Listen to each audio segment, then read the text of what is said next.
ஹர ஹர நம பார்வதி பதையே ஹர ஹர மகாதேவா. தென்னாடுடைய சிவனே போற்றி, எந்நாட்டவர்க்கும் இறைவா போற்றி.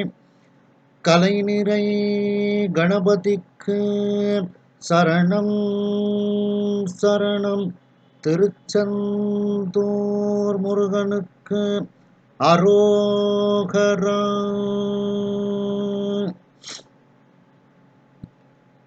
திருவாவடுதுறை ஆதீன ஸ்ரீ குருமா சன்னிதானம் அவர்கள் பொன்னார் திருவடிகளை வணங்கியும், தருமபுர ஆதீனம் அம்மா செண்பவல்லி அம்மா, நான் சொல்றது கேட்கல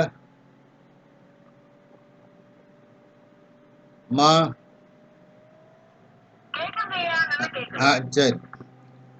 திருவாவடுதுறை ஆதீன ஸ்ரீ குருமா சன்னிதானம் அவர்கள் பொன்னார் திருவடிகளை வணங்கியும், தருமபுராதீனம் நட்சத்திர குருமணிகள் ஸ்ரீ குருமா சன்னிதானம் அவர்கள் பொன்னார் திருவடிகளை வணங்கியும், தருமபுராதீன திருநெல்வேலி கட்டளை விசாரணை ஸ்ரீமத் மீனாட்சி சுந்தர தம்பிரான் சுவாமிகள் பொன்னார் திருவடிகளை வணங்கியும், இந்த திருவாசக சிந்தனையை செவ்வனே நடத்தி கொண்டிருக்கக்கூடிய அம்மையார் மீனாம்பாள் பாலசுப்ரமணியம் அவர்களுக்கு வணக்கத்தையும் கூறி, இதை கூகுள் மீட்டில் சிறப்பாக நடத்தி கொண்டிருக்கக்கூடிய ஐயா பரமசிவம் நடராஜன் ஐயா அவர்களுக்கு வணக்கத்தையும் கூறி, உங்கள் அனைவருக்கும் வணக்கத்தை தெரிவித்துக் கொள்கின்றேன்.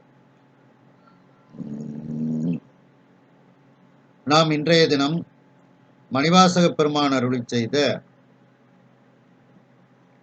இரண்டாவது பாடல் கீர்த்தி திரு அகவலில் இருக்கின்றோம். தில்லையில் அருளி செய்தது சிவனது திருவருட்புகழ்ச்சி முறைமை.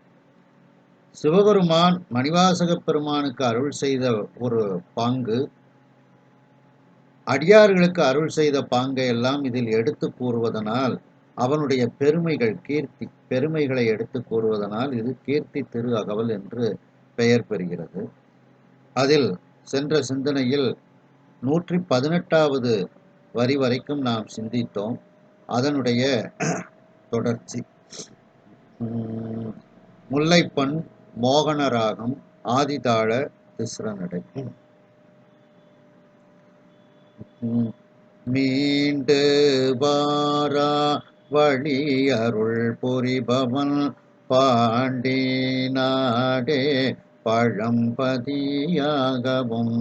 பத்திசை அடியரை பரம்பரத்து பொய்ப்பவன் பத்திசை அடியரை பரம்பரத்து பொய்ப்பவன் உத்தர கோசமங்கை ஊராகவும் உத்தர கோசமங்கை ஊராகவும் ஆதி மூர்த்திகட்கு அருள் புரிந்து அருளிய ஆதி மூர்த்திகட்கு அருள் புரிந்து அருளிய தேவ தேவன் திருப்பெயராகவும் தேவ தேவன் திருப்பெயராகவும் இருள் கடிந்து அருளிய இன்ப பூர்த்தி இருள் கடிந்து அருளிய இன்ப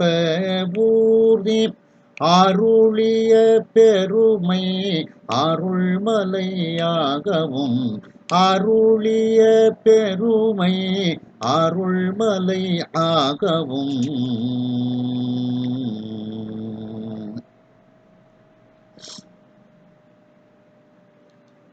சென்ற சிந்தனையில் பாண்டி நாடே பழம்பதியாக அப்பாண்டி நாட்டை சிவலோகமாக்குவித்தோம்னு சிந்தித்தோம். இன்றைய தினம் பத்திசை அடியரை பரம்பரத்து உய்ப்பவன், அவனிடத்தில் யாரெல்லாம் பக்தி செய்கின்றார்களோ அந்த அடியார்களை அவன் மேலான முக்தி பேற்றுக்கு கொண்டு செல்லக்கூடியவன். பரம்பரம் அப்படின்னா முக்தி உலகம், மேலானவற்றுக்கும் மேலான ஒரு உலகம், அப்பாலைக்கு அப்பாலான ஒரு உலகம். அந்த இடத்தில் அவன் இருப்பதனால் அவனுக்கு முக்திநாதன், பரம்பரநாதன்,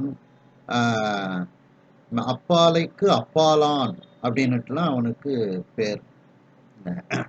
அப்படி அவனிடத்தில் பக்தி செய்யக்கூடிய அந்த அடியார்களை அந்த மேலான முக்தி பேற்றுக்கு அழைத்து செல்லக்கூடியவன், கொண்டு சேர்ப்பவனாக அவன் இருக்கின்றான்.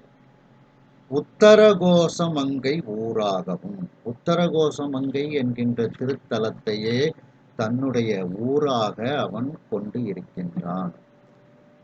ஆதிமூர்த்திகட்கு அருள் புரிந்து அருளிய, ஆதிமூர்த்திகள் மும்மூர்த்திகள் அப்படின்னுட்டும் இதை சொல்லப்படுகிறது. மேலும் அந்த புவனங்கள்ல இருக்கக்கூடிய மூர்த்திகள், சுத்தமாயா புவனம், இதுல இருந்தெல்லாம் வரக்கூடிய அந்த எல்லா மூர்த்திகளுக்கும் மேலான அவர்களுக்கெல்லாம் அருள் புரிந்து இருக்கக்கூடியவனாக அவன் இருக்கின்றான். அவர்களுக்கெல்லாம் மேலானவனாக அவன் இருக்கின்றான் அப்படின்ட்டு. அப்படிப்பட்ட அந்த மும்மூர்த்திகளுக்கும் அந்த மற்ற புவனங்களில் இருக்கக்கூடிய அந்த மூர்த்திகளுக்கும் அருள் புரிந்து அருளிய தன்மையை உடையவனாக இருக்கின்றான். அவனுடைய பெயர் என்ன? தேவதேவன். தேவர்களுக்கெல்லாம் மேலான தேவன் அப்படிங்கிறது, தேவாதி தேவன் அப்படிங்கிறது அவனுடைய பெயராக இருக்கின்றது. அப்போ இதுல தசாங்கத்துல அதாவது நம்ம 7 வரைக்கும் பார்த்தோம். பாண்டி நாடே பழம்பதியாகும், அது 7வது பாண்டி நாடு, அவனுடைய நாடு. அவனுடைய ஊர் சொல்லணும், அது இப்ப 8, அது உத்தரகோசமங்கை ஊர்னு சொல்லி இருக்கிறாங்க. அடுத்து 9 அவனுடைய பெயர் என்ன அப்படிங்கும்போது அதை தேவதேவன் தான் அவனுடைய பெயர் அப்படின்னுட்டு. அப்படிப்பட்ட தேவாதி தேவர்களுக்கெல்லாம் தலைவனாக, மும்மூர்த்திகளுக்கும் முதல்வனாக அவன் இருக்கக்கூடியவன். ஆகையினால் அதுவே அவனுடைய பெயராக, திருப்பெயராக இருக்கின்றது. இருள் கடிந்து அருளிய இன்ப ஊர்தி. இந்த உயிர் கூட்டங்களினுடைய இருளை நீக்கி அவர்களுக்கு இன்ப ஊர்தி. இன்ப ஊர்தின்னா இந்த இடத்துல அந்த ஆறு, இன்ப ஆறு, அந்த இன்ப ஆற்றை அருளியவன். அப்படிப்பட்ட இன்ப ஊர்தியை அருளிய பெருமையை உடைய அருள்மலையாகவும். அதாவது என்னன்னா, அவனுடைய மலை எது அப்படின்னா அருளே மலையாக இருக்கிறது. அந்த அருள்மலையிலிருந்து என்ன புறப்பட்டு வருகிறது? ஆனந்த வெள்ளம், பேரின்ப வெள்ளம் ஆறாக புறப்பட்டு வருகிறது. அந்த பேரின்ப வெள்ளம்ங்கிறது எது? கங்கை நதி. அந்த கங்கை நதியைத்தான் இங்க இன்ப ஊர்தி அப்படின்ட்டு ஒரு விதமாக சொல்லியிருக்கிறாங்க. இன்னொரு இதுல என்னன்னா, அந்த இன்ப வாகனத்தையே அவன் நமக்கு அருளி செய்கின்றான் அப்படின்னுட்டு ஊர்திங்கிறதுக்கு வாகனம்னுட்டு ஒரு விதமா பொருள் எழுதியிருக்கிறாங்க. இன்னொன்னு இன்ப ஊர்தின்னா அந்த அதாவது அந்த இன்ப ஊர்தியை அருளிய பெருமையை உடைய மலை எது? அப்ப இன்ப மலையிலிருந்து வரக்கூடிய இன்ப ஊர்தி எது? ஆறு தான். மலையிலிருந்து தான் அந்த கங்கை ஆறு புறப்பட்டு வருது. அப்ப இங்க அருள்மலைங்கிறது கைலாய மலை. அந்த கைலாய மலையிலிருந்து அந்த இன்ப ஊர்தி வருகின்றது. அதனால இந்த இன்ப ஊர்தியை அதுல குளிச்சோம்னா நமக்கு இருளை நீக்குகிறது, நமக்கு பாவத்தை போக்கி புண்ணியத்தை சேர்த்து முக்திக்கு கொண்டு சேர்க்கின்றது அந்த ஆறு. ஆகையினால் இந்த இன்ப ஊர்தியை அவனுடைய ஆறாக நம்ம அன்னைக்கே பார்த்தோம் பார்த்தீங்களா? ஆனந்தம்மே ஊனம் தன்னை ஒருங்குடன் அறுக்கும் ஆனந்தம்மே ஆறா அருளியும். அந்த ஆனந்த ஆறு தான் இங்க இன்ப ஊர்தின்னு சொல்றாங்க. அந்த இன்ப ஊர்தியை அருளிய பெருமையை உடையது எது? அந்த மலை, கைலாய மலை. அந்த கையில் அதான் இன்ப ஊர்தி அருளிய பெருமையை உடைய மலை அப்படின்னு அர்த்தம் இல்ல. அந்த மலை எப்படி இருக்கிறது? அருளே ஒரு மலையாக இருப்பது போல அந்த மலை இருக்கின்றது. என்ன? அப்படிப்பட்ட மலையை அவன் கொண்டவன், அருள் மலையை கொண்டவன் அந்த தசாங்கத்துல 10வதாக மலையவும் சொல்லியிருக்காங்க. அப்ப இதுல இப்போ ஊர் 8வதாகவும் 9வது அவனுடைய பெயராகவும் 10வது அந்த மலை அருள் மலையே அவனுடைய மலையாக இருக்கின்றது இந்த தசாங்கத்தை இதுவரைக்கும் சொல்லி முடிக்கிறாங்க மணிவாசக பெருமான். இதை நம்ம இன்னும் கொஞ்சம் விரிவாக சிந்திப்போம். பத்திசை அடியறை பரம்பரத்து உயிப்பவன் அப்படின்ட்டு. அப்ப இறைவனிடத்தில் நாம் பக்தி செய்தால் அவன் நமக்கு முக்தியை தருவான். பக்தி முக்தி அப்படின்ட்டு. இத திருஞான சம்பந்த பெருமான் முதல் திருமுறையில சொல்லும்போது பார்த்தீங்கன்னா, சித்தம் தெளிவீர்கள் அத்தன்னாரூரை பக்தி மலர் தூவ முக்தி ஆகுமே. பக்தி மலர் தூவ முக்தி ஆகுமே. பக்தியோடு அவன் மீது மலரை தூவினால் நமக்கு முக்தியை அவன் தருவான். அந்த பக்தியே நமக்கு முக்தியாக மாறிவிடும் அப்படின்னுட்டு திருஞான சம்பந்த பெருமான் கூறுகின்றார். அதான் இங்க பத்திசை அடியறை அப்படின்னுட்டு. 2ஆம் திருமுறையில சொல்லும்போது திருஞான சம்பந்த பெருமான்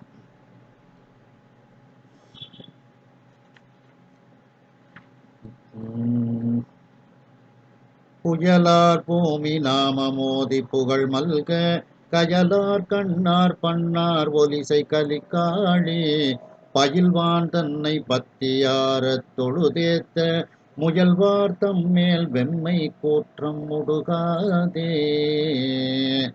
அந்த சீர்காழியில் பயில்வான் தன்னை, சீர்காழியில் வசிக்கக்கூடிய அந்த இறைவன் மீது பத்தியார தொழுது ஏத்த, பக்தி செய்து தொழுது ஏத்த முயல்வார் தம்மேல், அப்படி யார் முயற்சி செய்கின்றார்களோ அவர்கள் மீது வெம்மை கூற்றம் முடுகாது. கொடுமையான யமதர்மன் அவர்கள் பக்கத்தில் வரமாட்டார்கள். யமதர்மன் பக்கத்துல வரமாட்டாங்கன்னா என்ன அர்த்தம்? முக்தி பேருன்னு அர்த்தம். இறப்பு இல்லாமல் போய்விடும் போது அதுதான் முக்தி பேரு அப்படின்ட்டு. அதான் பத்தியார தொழுது ஏத்த முயல்வார் தம்மேல் வெம்மை கூற்றம் முடுகாதே. அப்ப பக்தி செய்தால் யமதர்மன் பக்கத்தில் வரமாட்டான், அடுத்து நமக்கு முக்தி தான் கிடைக்கும் அப்படின்னுட்டு திருஞான சம்பந்த பெருமான் இந்த பாடலில் கூறுகின்றார்கள். மேலும் திருஞான சம்பந்த பெருமான் 3ஆம் திருமுறையில சொல்லும்போது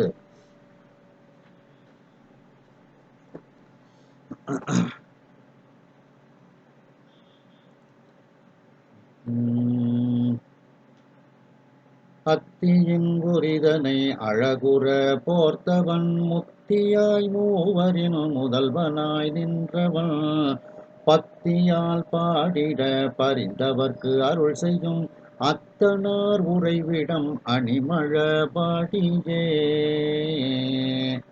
முத்தியாய் முக்தி பேராகவே அவன் இருக்கின்றான். அதான் பரம்பரம். மூவரின் முதல்வனாய் நின்றவன், மூவர்களுக்கும் முதல்வனாக, திருமால் பிரம்மன் குருத்திரர் இவர்களுக்கும் முதல்வனாக. இது அடுத்த வரைக்கு நம்ம இதை சிந்திச்சுக்கிடணும். ஆதிமூர்த்திகளுக்கு அருள் புரிந்து அருளிய அந்த இடத்துக்கு இதுவும் ஒரு இடம். மூவரின் முதல்வனாய் நின்றவன், அந்த திருமால் பிரம்மன் உருத்திரனுக்கும் முதல்வனாக இருக்கக்கூடியவன். பக்தியால் பாடிட பரிந்தவர்க்கு, இறைவன் மீது பக்தியோடு பாடி பரிந்து இருக்கக்கூடியவர்களுக்கு அருள் செய்யும் அத்தனார். எதை அருள் செய்கின்றார்? பரம்பரத்து உய்ப்பவனாக, முக்தி இடத்திற்கு கொண்டு செல்லக்கூடியவனாக அவன் இருக்கின்றான் அப்படின்னுட்டு திருஞான சம்பந்த பெருமான் கூறுகின்றார்கள். மேலும் திருநாவுக்கரசு பெருமான் 5ஆம் திருமுறையில சொல்லும்போது பார்த்தீங்கன்னா,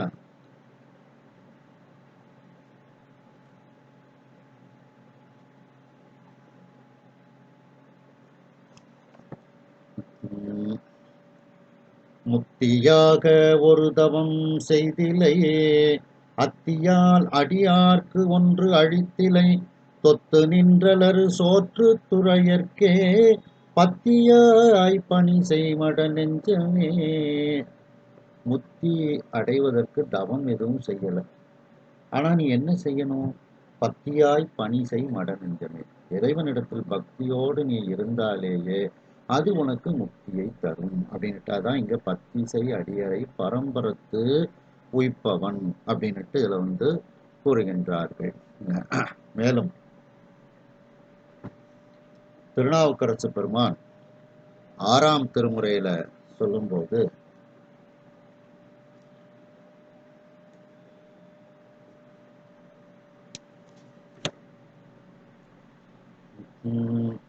எத்திக்குமாய் நின்ற இறைவன் தன்னை ஏகம்பம் மேயானை இல்லா தெய்வம் பொத்தித்தம் மயிர்வரிக்கும் சமணர் பொய்யில் புக்கழுந்தி வீழாமே போத வாங்கி பத்திக்கே வழிகாட்டி பாவம் தீர்த்து பண்டை வினை பயமான எல்லாம் போக்கி தித்தித்து என் மனத்துள்ளே ஊறும் தேனை செங்காட்டம் கொடியதனில் கண்டேன் நானே. பக்திக்கே வழிகாட்டி, நான் பக்தியோடு இருப்பதற்கு எனக்கு வழியை காட்டினான். நானும் பக்தியாய் இருந்தேன். அடுத்து பாவம் தீர்த்து, நான் பக்தியாக இருந்ததுனால என்னுடைய பாவங்களை எல்லாம் தீர்த்தான்.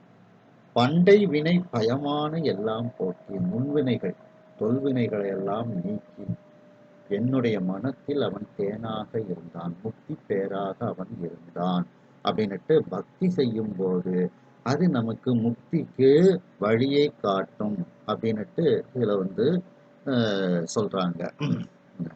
அது அடுத்து அப்போ பக்தி செய்யக்கூடிய அடியரை அவர் அந்த பரம்பரத்துக்கு பரம்பரம் அந்த முக்தி இடத்திற்கு கொண்டு சேர்க்கக்கூடியவனாக அவன் இருக்கின்றான் அப்படின்ட்டு இத திருஞான பரம்பரத்து அப்படின்னா அந்த முக்தி இடம், மேலான இடத்திற்கும் மேலான ஒரு இடம், அப்பாலைக்கும் அப்பாலான அந்த இடம் அப்படின்னுட்டு இதுல சொல்லப்படுகிறது. திருஞான சம்பந்த பெருமான் 2ஆம் திருமுறையில சொல்லும்போது பார்த்தீங்கன்னா,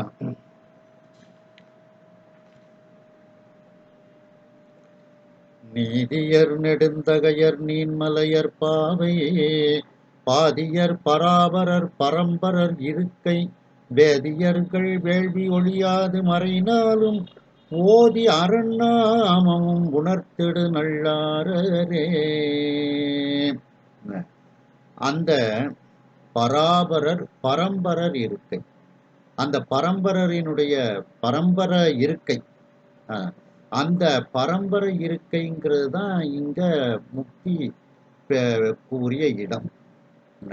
அப்படிப்பட்ட அந்த இடத்தை உடையவன் அந்த இறைவன். பாதியர் பாவை பாதியர் பராபரர் பரம்பரர் இருக்கை, அந்த மேலான இடத்தை இருக்கையாக கொண்டவன் அப்படின்னுட்டு இதுல திருஞான சம்பந்த பெருமான் கூறுகின்றார்கள். மேலும் 4ஆம் திருமுறையில திருநாவுக்கரசு பெருமான் சொல்லும்போது,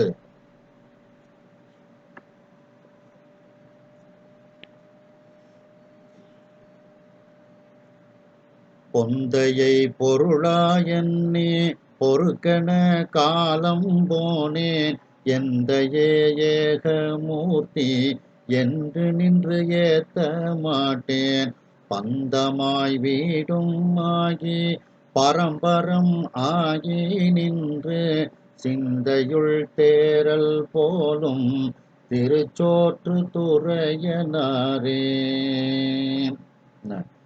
பந்தமாய் வீடுமாகி பரம்பரமாகி நின்றார். பரம்பரமாகி அந்த வீட்டில் இருக்கக்கூடிய மேலவர்களுக்கும் மேலானவனாக அவன் இருக்கின்றான். அதான் பரம்பரம்னா பராபரம், மேலவரின் மேலவன், மேலையார் மேலையார் மேலாறு அப்படின்னுட்டுலாம் சொல்லக்கூடிய இறைவன். அவன் வீடுமாகவே அவன் இருக்கின்றான். அந்த பரம்பரத்தில் இருக்கக்கூடியவனாக இருக்கின்றான். அதனால அந்த அவனிடத்தில் பக்தி செய்யக்கூடியவர்களை அந்த பரம்பரத்துக்கு அழைத்து செல்லக்கூடியவனாக, செலுத்துபவனாக அவன் இருக்கின்றான் அப்படின்ட்டு. மேலும் திருமூலர் திருமந்திரத்துல பாத்தீங்கன்னா,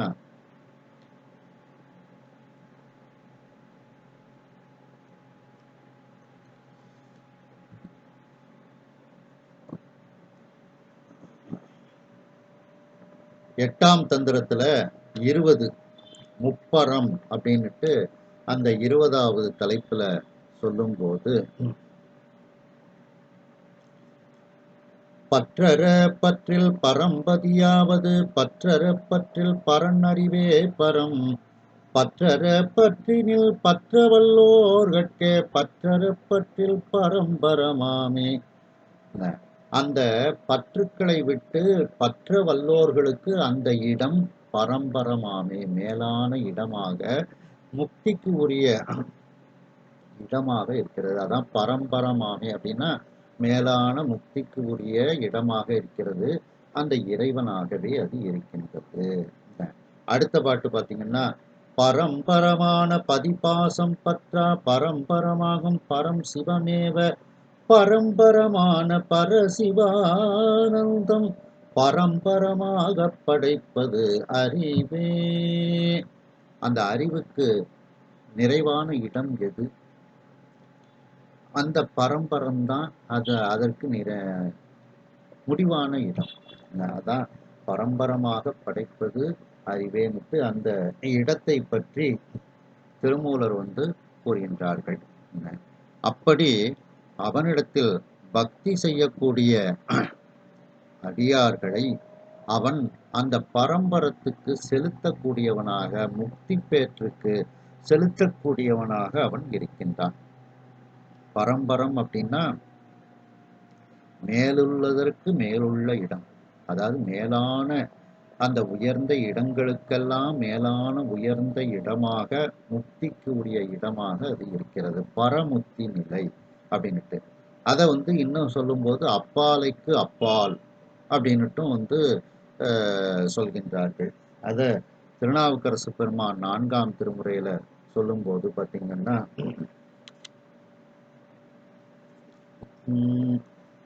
வனபவளவாய் திறந்து வானவர்க்கும் தானவனே என்கின்றாள், சினபவளத்தின் தோள் மேல் சேர்ந்து இலங்கு வெண்ணீற்றன் என்கின்றாள், அனபவள மேகலையொடப்பாலை கப்பாலான் என்கின்றாள், கனபவளம் சிந்தும் கழிப்பாலை சேர்ப்பானை கண்டாள் கொள்ளோ. அப்பாலைக்கு அப்பாலான் என்கின்றாளார் அப்படின்ட்டு. அதாவது அத சுத்தாவத்தைகளுள் துரியத்துக்கு, அதான் அப்பாலைக்கு அப்பாலான் துரியாதீதத்தில் உள்ளவன் அப்படின்ட்டு அந்த பரம்பரத்தில் இருக்கக்கூடியவன். அதான் அப்பாலைக்கு அப்பாலான் அப்படின்ட்டு அந்த மேலான இடத்துக்கெல்லாம் மேலான இடமாக இருக்கக்கூடிய அதில் இருக்கக்கூடியவன் அப்படின்ட்டு அந்த இறைவனை இதுல சொல்கின்றார்கள். மேலும் மணிவாசக பெருமான் திருவாசகத்துல சொல்லும்போது,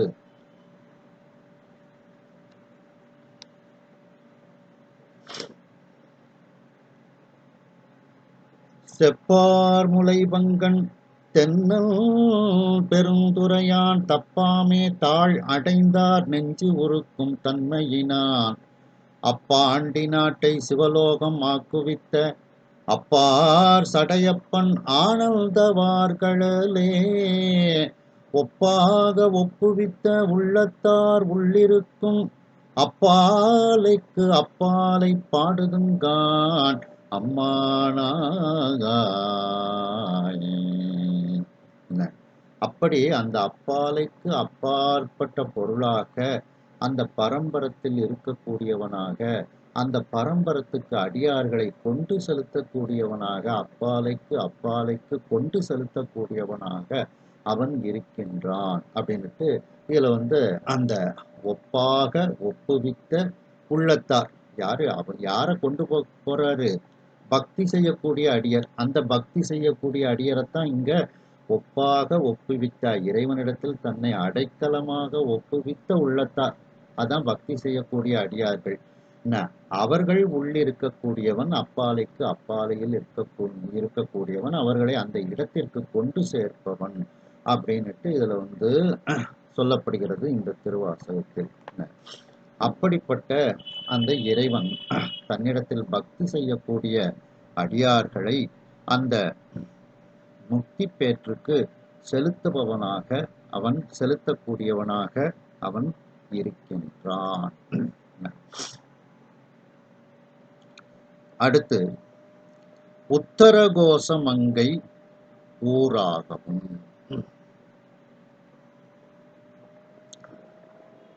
ஒரு அரசனுக்கு உரிய தசாங்கத்துல அவனுக்கு ஒரு ஊர் சொல்லணும். அதுல இங்க இந்த அமைப்புல மணிவாசக பெருமான் உத்தரகோசமங்கை ஊராக, ஏன்னா உத்தரகோசமங்கையிலையும் அவருக்கு அந்த குருநாதர் காட்சியை சுவாமி கொடுக்கிறார்.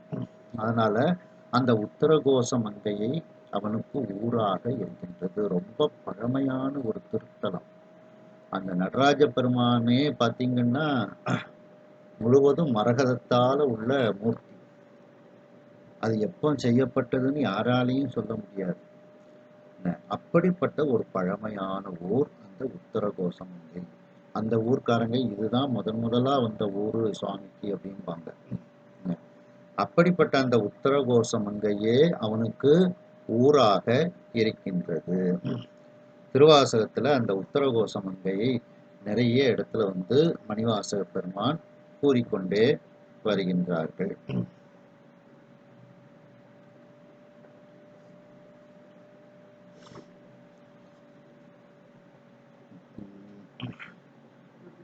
கடலினுள்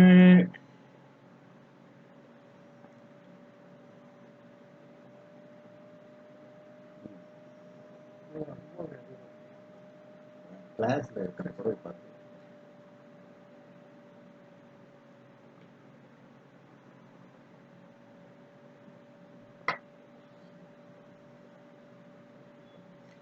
கடலினுள் நாய் நக்கி ஆங்கு உன் கருணை கடலின் உள்ளம் விடல் அறியேனை விடுதி கண்டாய் விடலில் அடியார் உடல் இளமே மண்ணும் உத்தரகோசமங்கைக்கு அரசே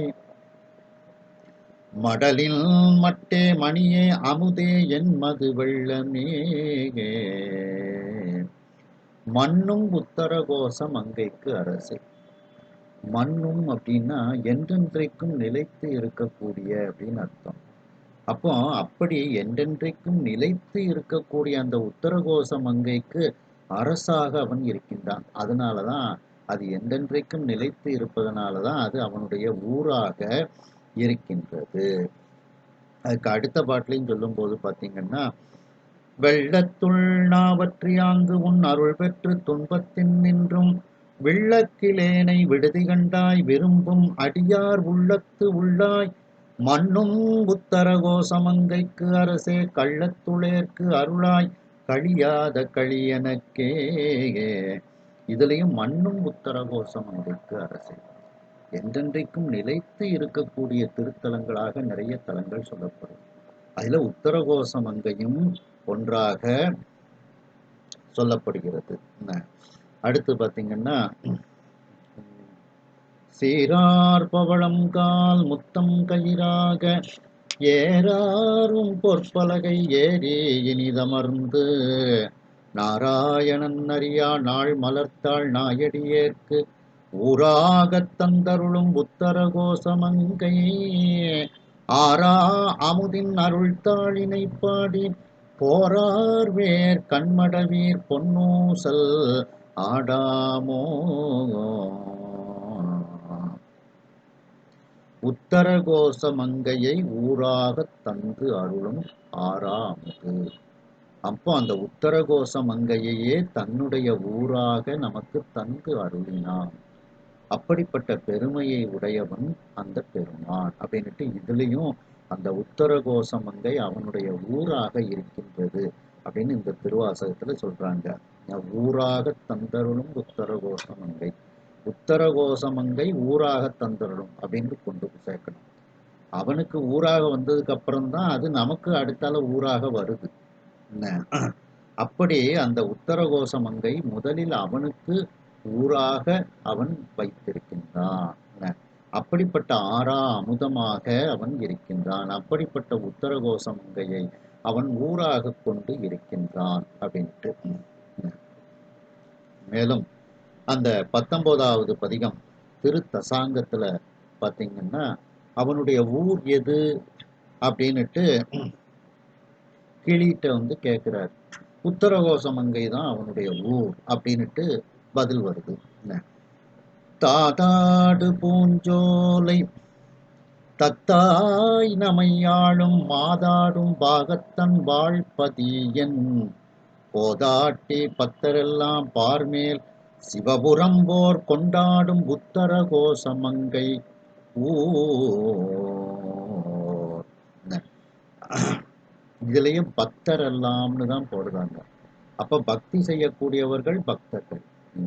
அந்த பக்தர்கள் எல்லாம் இந்த பூமியில உள்ள சிவபுரம் இந்த உத்தரகோச மங்கை என்று கொண்டாடுகின்றார்களாம்.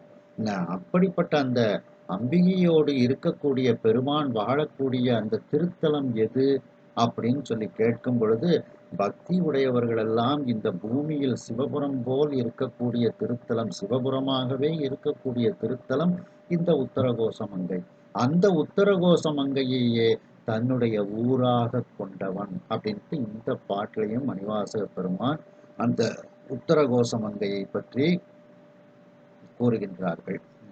மேலும் அதே திருவாசகத்துல பாத்தீங்கன்னா அது பழச்சுவையன அமுதன அரிதற்கு அரிதன எளிதன அமரரும் அறியார் இது அவன் திருவுரு இவன் அவன் எனவே எங்களை ஆண்டு கொண்டு இங்கெழுந்தருளும் மதுவளர் பொழில் திரு உத்தரகோச மங்கை உள்ளாய் பெருந்துறை மன்னா எது எமை பணி கொள்ளும் ஆறது கேட்போம் எம்பெருமான் பள்ளி எழுந்து அருளாயே.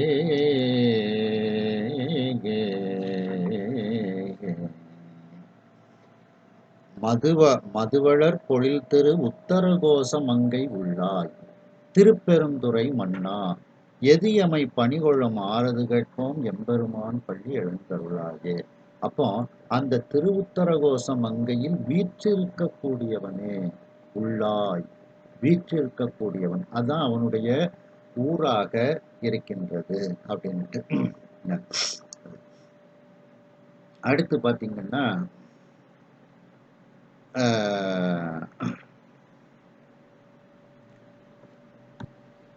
அவனுடைய ஊர் நம்முடைய சிந்தை தான் அவனுடைய ஊர்.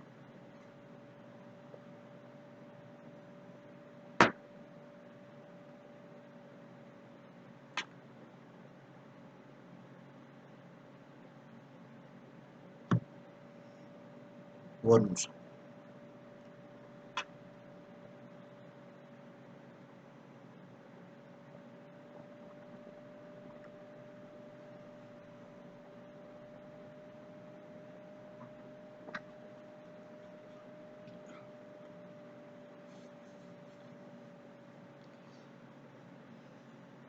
அப்போ நம்முடைய சிந்தையே அவனுக்கு ஊராக இருக்கின்றது அப்படின்னு சொல்றாங்க. அப்ப அந்த சிந்தை எது? உத்தரகோச மங்கை தான் அந்த சிந்தை. இது திருவாசகத்துல சொல்லும் போது பாத்தீங்கன்னா இன்பம் பெருக்கி இருளகற்றி எஞ்ஞான்றும் துன்பம் தொடர் வருத்து சோதியாய் அன்பு அமைத்து சீரார் பெருந்துரையான் என்னுடைய சிந்தையே ஊராக கொண்டான் உவந்து. என்னுடைய சிந்தையே அவன் ஊராக கொண்டு அந்த ஊரில் அவன் அமர்ந்திருக்கின்றான். அப்ப இங்க சிந்தைங்கிறது எது? உத்தரகோச மங்கை. யாரெல்லாம் இறைவனை நினைக்கின்றார்களோ அவர்களுடைய சிந்தை உத்தரகோச மங்கை. அந்த சிந்தையில் அவன் வீற்றிருக்கின்றான் அப்படிங்கிறது. இன்னும் பார்த்தீங்கன்னா திருக்கோவையாறுல சொல்லும்போது பார்த்தீங்கன்னா, சிறைவாழ் புனல் தில்லை சிற்றம்பலத்தும் என் சிந்தையுள்ளும் உறைவான் உயர்மதிர்கூடலில் ஆய்ந்தவன் தீந்தமிழில் துறைவாய் நுழைந்தனையோ அன்றியடிசை சூழல் புக்கோ இறைவா தடவரை தோற்கு என்கொலாம் புகுந்து எய்தியதே. சிறைவான் புனல் தில்லை சிற்றம்பலத்தும் என் சிந்தையுள்ளும் உறைவான். அப்ப என்னுடைய சிந்தை தான் சிற்றம்பலம், அது மாதிரி என்னுடைய சிந்தை தான் உத்தரகோச மங்கை. அப்ப எப்பெல்லாம் நாம சிந்தையால் அவனை நினைக்கின்றோமோ அப்பொழுது நம்முடைய சிந்தை உத்தரகோச மங்கை ஊராக மாறிவிடுகிறது. அந்த ஊரை பெர்மனண்டா ஆக்கணும், நிலைத்த ஊராக ஆக்கணும். அதாவது எப்போது சதா சர்வகாலமும் அவனை சிந்தித்து கொண்டே இருக்கும் பொழுது நம்முடைய சிந்தை உத்தரகோச மங்கையாக மாறிவிடுகிறது. அந்த ஊர்ல அவன் அமர்ந்து விடுகின்றான் அப்படின்ட்டு. அடுத்து உமாபதி சிவம் அருளிய அந்த நெஞ்சு விடுத்தூதுல தன்னை தலைவியாகவும் உமாபதி சிவம் தன்னுடைய குருநாதர் மறைஞான சம்பந்தரை தலைவனாகவும் வைத்து ஒரு தசாங்கத்தை சொல்றாங்க. அப்படி சொல்லும்போது ஊர் அப்படிங்கிறதுக்கு அவங்க இலக்கணம் சொல்லும்போது பார்த்தீங்கன்னா, அலைவற்ற மனத்தால் ஒருமை உணர்வு கொண்டு உணர்வோர்க்கு விளங்கும் இன்பப் பேராகிய ஊரினை உடையான் அப்படின்ட்டு அந்த ஊருக்கு ஒரு இலக்கணம் கூறுகின்றார்கள். அதுல 60வது வரியில அந்த ஊர் வருகின்றது. பார்த்தீங்கன்னா, என்னன் கலையால் உணர்ந்து கருத்து அழிந்து காம நிலையானதெல்லாமும் நீத்து அங்கு அலைவு அறவே தேட்டற்ற சிந்தை சிவஞான மோனத்தால் ஓட்டற்று வீற்றிருக்கும் ஊர் உடையான் அப்படின்னுட்டு அந்த சிந்தையில அப்படியே இறைவனை நினைத்து கொண்டு வேற எந்த எண்ணங்களும் இல்லாமல் அந்த சிவஞானத்திலேயே இருக்கக்கூடிய சிந்தை, அந்த சிந்தை தான் அவனுக்கு ஊராக இருக்கின்றது அப்படின்னுட்டு சொல்றாங்க. அலை அதாவது நிலையானது எல்லாமும் நீத்து எல்லாவற்றையும் நீக்கி அங்கு அலைவு அறவே தேட்டற்ற சிந்தை சிவஞான மோனத்தால் ஓட்டற்று வீற்று இருக்கும் ஊருடையான் அப்படின்ட்டு அவனுடைய ஊரை பற்றி இதுல நெஞ்சு விடுத்துவதுல கூறுகின்றார்கள் உமாபதி. அடுத்து அப்படிப்பட்ட அந்த உத்தரகோச மங்கை என்கின்ற திருத்தலத்தையே தன்னுடைய ஊராக அவன் கொண்டு இருக்கின்றான்.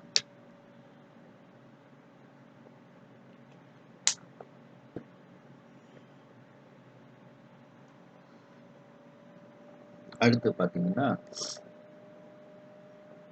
ஆதிமூர்த்திகட்கு அருள் புரிந்து அருளிய தேவதேவன் அப்படின்ட்டு. அதாவது ஆதிமூர்த்தி அப்படிங்கிறதுக்கு 2 விதமாக ஒரு பொருள் வரையப்பட்டிருக்கிறது. அதாவது தருமபுரம் பதிப்புல பார்த்தீங்கன்னா, ஆதிமூர்த்திகள்னா மும்மூர்த்திகள் திருமால் பிரம்மன் உருத்திரன் அப்படின்னுட்டு அதுல சொல்லப்பட்டிருக்கு. இன்னும் இந்த திருவாவடுதுறை இதுல என்ன சொல்லி இருக்கப்பட்டிருக்கு அப்படின்னா, ஆதிமூர்த்திகள் எனப்படுபவர்கள் சதாசிவர், அனந்தர், சீகண்டர், குனிருத்திரர், விஷ்ணு, பிரம்மா அப்படின்னுட்டு 6.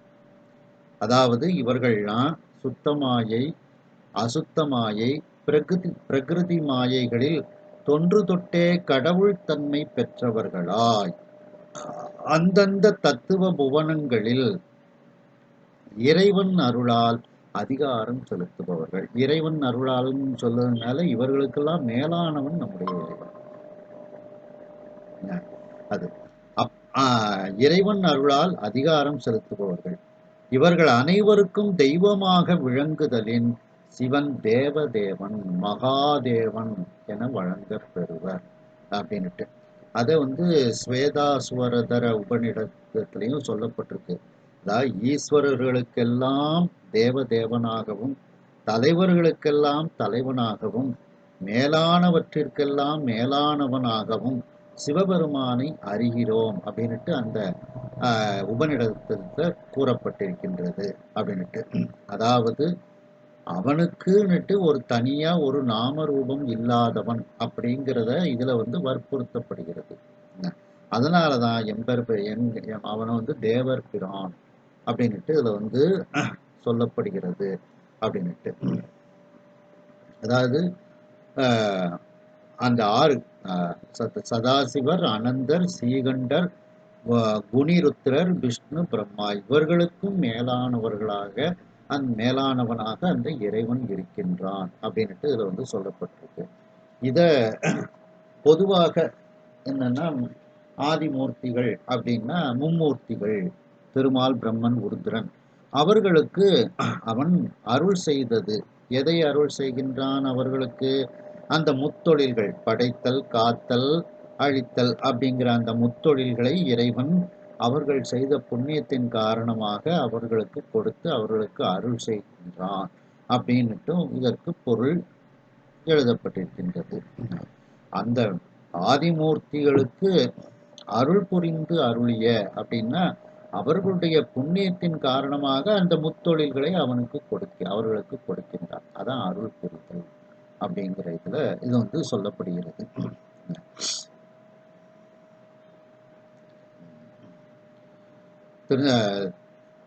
திருநாவுக்கரசு பெருமான் 6ஆம் திருமுறை திருத்தாண்டகத்துல சொல்லும்போது பார்த்தீங்கன்னா, வாயானை மனத்தானை மனத்துள் நின்ற கருத்தானை கருத்து அறிந்து முடிப்பான் தன்னை தூயானை தூவெள்ளை ஏற்றான் தன்னை சுடர்த்திங்கள் சடையானை தொடர்ந்து நின்றயம் தாயானை தவமாய தன்மையானை தலையாய தேவாதி தேவர்க்கு என்றும் சேயானை தென்கூடல் திரு ஆலவாய் சிவனடியே சிந்திக்கப் பெற்றேன் நானே. தலையாய தேவாதி தேவர்க்கு என்றும் சேயான். அதாவது திருமால், பிரம்மன், உருத்திரன் இவர்கள் தலையாய தேவாதி தேவர்கள். இவர்களுக்கும் காண முடியாதவனாக அவன் இருக்கின்றான். சேயான் அப்படின்னா தொலைவில் உள்ளவனாக. அப்படி அவர்களுக்கு தொலைவில் இருந்து கொண்டு அருள் செய்யக்கூடியவனாக அவன் இருக்கின்றான் அப்படின்ட்டு இதுல சொல்லப்படுகிறது. மேலும் அதே பதிகத்துல அடுத்த பாட்டு பார்த்தீங்கன்னா,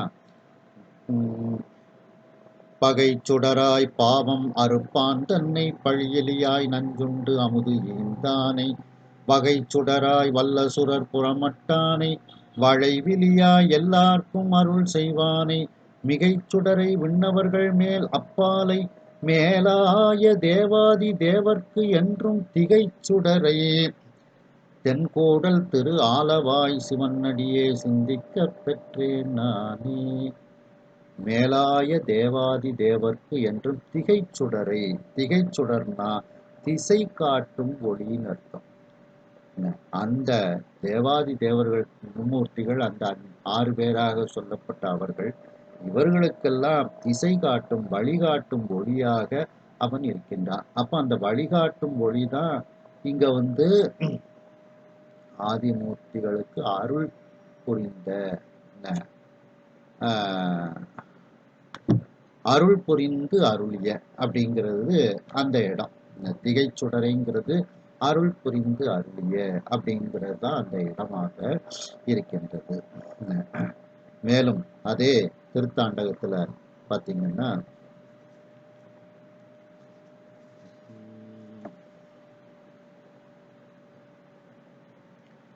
மூவாய் பிறவாய் இரவாய் போற்றி முன்னமே தோன்றி முளைத்தாய் போற்றி தேவாதி தேவர் தொழும் தேவே போற்றி சென்றேறி எங்கும் பறந்தாய் போற்றி ஆவா அடியேனுக்கு எல்லாம் போற்றி அள்ளல் நலிய அளந்தேன் போற்றி காவாய் கனகத் திரளே போற்றி கையிலை மலையானே போற்றி போற்றி தேவாதி தேவர் தொழும் தேவே போற்றி. அப்ப தேவாதி தேவர்களெல்லாம் அவனை தொழுகின்றார்கள், அவர்களுக்கெல்லாம் தேவனாக அவன் இருந்து அருள் புரிகின்றான் அப்படின்னுட்டு இதுல அந்த ஆதிமூர்த்திகளை பற்றி சொல்லப்பட்டிருக்கின்றது. மேலும் அதே 6ஆம் திருமுறை திருத்தாண்டகத்துல பார்த்தீங்கன்னா, மாவாய் பிழந்துகந்த மாலும் செய்ய மலரவனும் தாமேயாய் நின்றார் போலும் மூவாத மேனி முதல்வர் போலும் முதுகுன்ற மூதூர் உடையார் போலும் கோவாய முனி தன்மேல் வந்த கூற்றை குறைகளால் அன்று குமைத்தார் போலும் தேவாதி தேவர்க்கு அறியார் போலும் திருச்சாய்க்காட்டி இனிதுரையும் செல்வர் தாமே.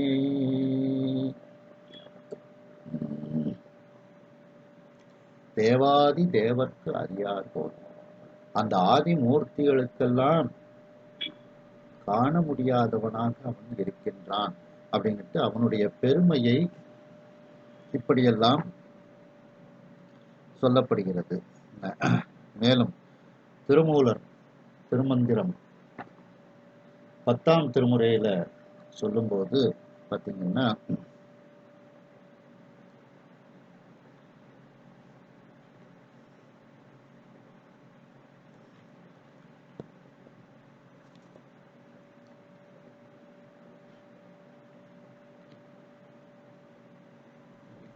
நாதத்தினில் நாடி நாற்பதத்தேயாடி வேதத்தில் ஆடி தழல் அந்த மீதாடி போதத்தில் ஆடி புவன முழுது ஆடும் தீதற்ற தேவாதி தேவர் பிரானே. அந்த தேவாதி தேவர்களுக்கும் தலைவனாக அவன் இருக்கின்றான். தேவாதி தேவர் பிரானே அப்படின்னுட்டு சொல்லப்படுகிறது. அப்போ அந்த ஆதிமூர்த்திகளுக்கு தலைவனாக இருந்து அவர்களுக்கு அருள் செய்யக்கூடியவனாக அந்த இறைவன் இருக்கின்றான் அப்படின்ட்டு இதுல சொல்லப்படுகிறது.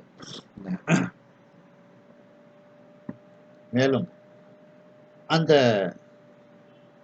மும்மூர்த்திகளாக அந்த இறைவன் மும்மூர்த்திகளாக அவர்களுக்கு தலைவனாக இறைவன் இருக்கின்றான்னுட்டும் பல பாடல்கள்ல சொல்லப்படுகிறது.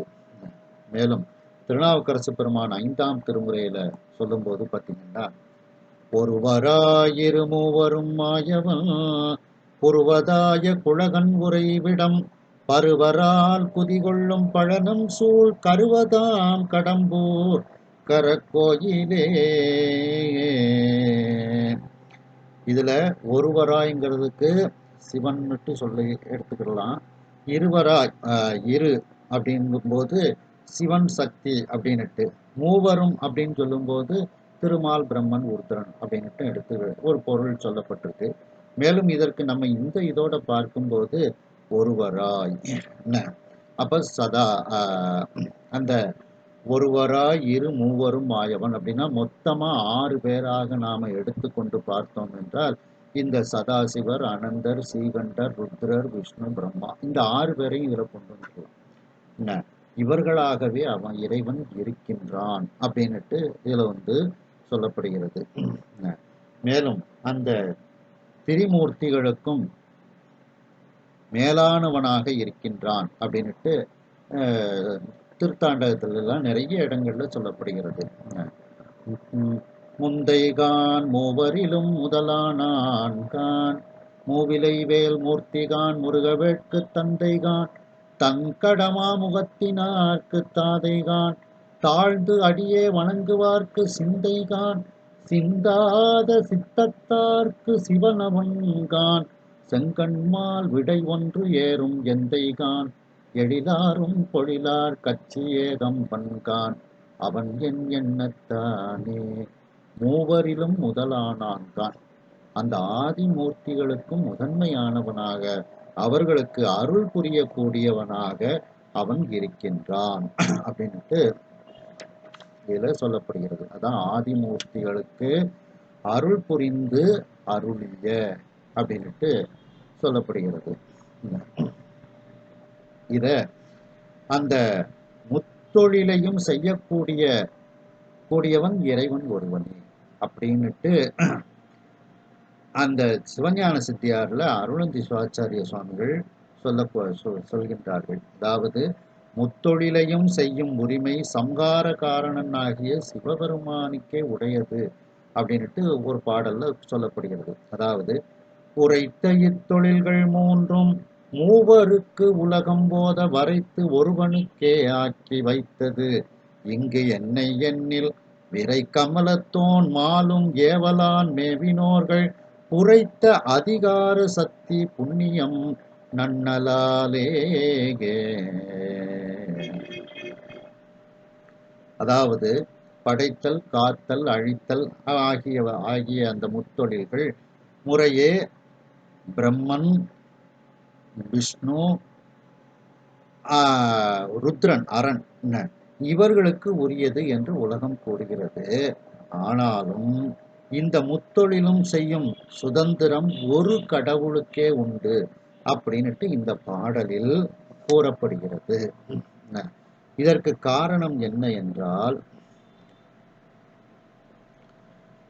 அதாவது அந்த திருமால், பிரம்மன் இவர்கள் எல்லாரும் சிவபெருமானினுடைய ஏவலால் புண்ணிய சிறப்பு காரணமாக அவனது உயர்ந்த அதிகார ஆற்றலை பெற்று இருக்கக்கூடியவர்கள். அவ்வளவுதான். அவ்வாறன்றி அந்த இருவரும் அந்த தொழிலுக்கு உரியவர்கள் அல்லர். ஆகையினால் முத்தொழிலும் செய்தற்கு உரிய சுதந்திரம் சிவபெருமான் ஒருவனுக்கே உண்டு அப்படின்ட்டு இதுல சொல்லப்படுகிறது. அதாவது சிவபெருமானே 3 தொழிலுக்கும் உரியவன். அப்படிப்பட்டவன் அந்த ஆதிமூர்த்திகளுக்கு இந்த தொழில்களை கொடுத்து, புண்ணியத்தின் காரணமாக இந்த தொழிலை கொடுத்து அவர்களுக்கு அருள் செய்தவனாக இருக்கின்றான் அப்படின்ட்டு. மேலும் அந்த இறைவனுடைய அந்த 5 தொழில்களுமே அருள்தான் அப்படின்னுட்டு. ஏன்னா அருளிய அருளும் அப்படின்ட்டு சொல்லப்படுது பார்த்தீங்களா. ஆதிமூர்த்திகளுக்கு அருளிய அருளும். எதை அருள் செய்தார்? அந்த தொழில்களை அருள் செய்தார். அதுவே அந்த தொழில்களே இறைவனுடைய திருவருளாகவே இருக்கின்றது அப்படின்னுட்டு அதே 57வது பாடல்ல சிவஞான சித்தியார்ல சொல்லப்படுகிறது. அழிப்பு, இழைப்பு, ஆற்றல், ஆக்கம் அவ்வவர் கண்மம் எல்லாம் கழித்திடல் நுகரச் செய்தல் காப்பது கண்ம ஒப்பில் தெளித்திடல் மலங்களெல்லாம் மறைப்பு அருள் செய்திதானும் பழிப்பு ஒளி பந்தம் வீடு பார்த்திடின் அருளே எல்லாம் பார்த்திடின் அருளே எல்லாம் அப்படின்ட்டு. அதாவது இந்த 3 தொழில்களை 5 தொழில்களாக விரித்து கூறப்படும். அதாவது சங்காரம் அப்படிங்கிறது இழைப்பாற்றல் ஆகும். படைத்தலாவது அவரவர் கண்மம் முழுவதும் கழியும் வகையில் மலபாகம் வரச் செய்தல் ஆகும். காத்தலாவது கண்மம் கழியுமாறு அதனை நுகர்வித்தல் ஆகும். திரோபாவம் அப்படிங்கிறது மறைப்பு சக்தி. அது இருவினை ஒப்பு வரச் செய்து மலங்களை தெளித்தல் ஆகும். அதாவது அனுபவிக்க வேண்டிய வினையின் பயனை அனுபவிக்கும் முறைமையில் அந்தில் உள்ள குணம் குற்றம் தோன்றாது இருக்கும்படி மறைத்து அனுபவிக்க செய்து மலத்தை தேய்த்தல் ஆகும். அதான் திரோபாவம். அனுக்கிரகம், அதாவது 5 தொழில்கள், முத்தொழில்கள் 5ஆக சொல்லப்படுகிறது. படைத்தல், காத்தல், அழித்தல், மறைத்தல், அருளல் அப்படின்ட்டு. அதுல இந்த அருளல் தான் அனுக்கிரகம். அந்த அனுக்கிரகமாகிய அருளாவது பந்தம் விடுவித்தல் ஆகும்.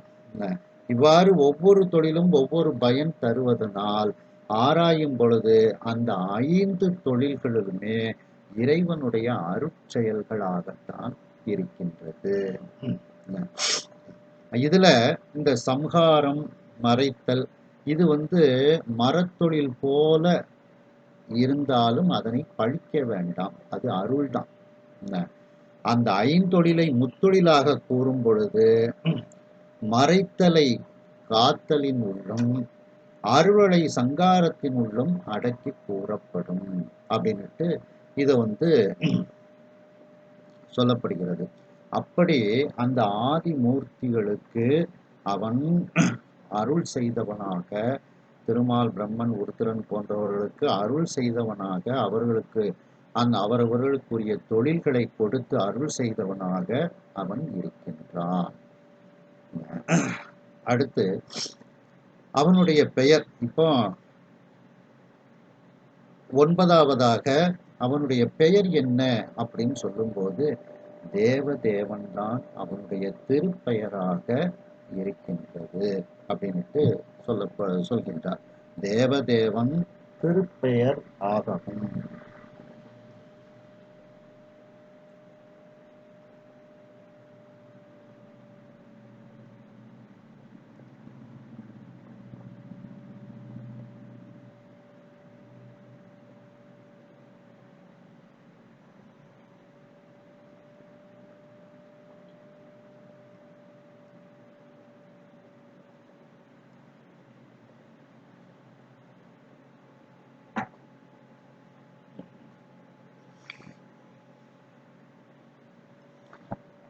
அந்த தேவதேவன், தேவாதி தேவன், அதுவே அவனுடைய திருப்பெயராக இருக்கின்றது அப்படின்னுட்டு மணிவாசக பெருமான் கூறுகின்றார்கள். திருஞான சம்பந்த பெருமான்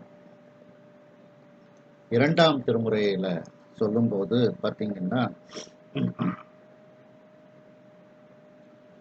பாவமேவும் உள்ளமோடு பத்தியின்றி நித்தலும் ஏவமானு செய்து சாவதன் முனம் இசைந்து நீர் தீபமாலை தூபமும் செறிந்த கையராகினம் தேவதேவன் மண்ணுமோ திருந்து காளி சேர்மினே. நம்முடைய தேவதேவன் நிலைத்து இருக்கக்கூடிய ஊர் சீர்காழி அப்படின்னுட்டு அவனுடைய பெயரை தேவதேவன் அப்படின்ட்டு இதுல திருஞான சம்பந்த பெருமான் பதிவிடுகின்றார்கள்.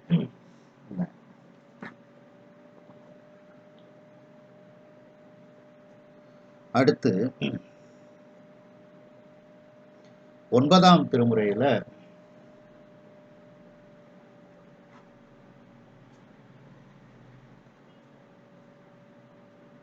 திருவிசைப்பாவுல சொல்லும்போது பார்த்தீங்கன்னா,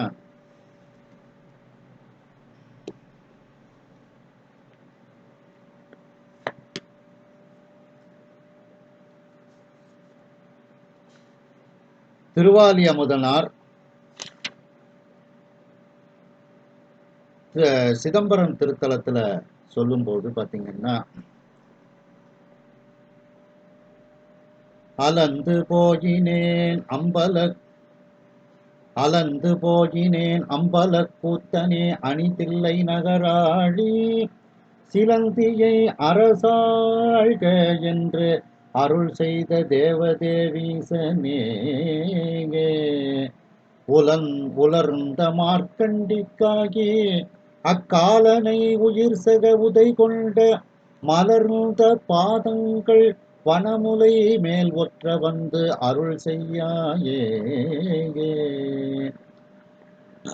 அருள் செய்த தேவதேவீசனே அப்படின்னுட்டு அந்த தேவதேவன்கிற பதத்தை இதுல அருமையாக அந்த திருவிசைப்பாவுல கையாளுகின்றார்கள். மேலும் திருவாசகத்துல சொல்லும்போது பார்த்தீங்கன்னா,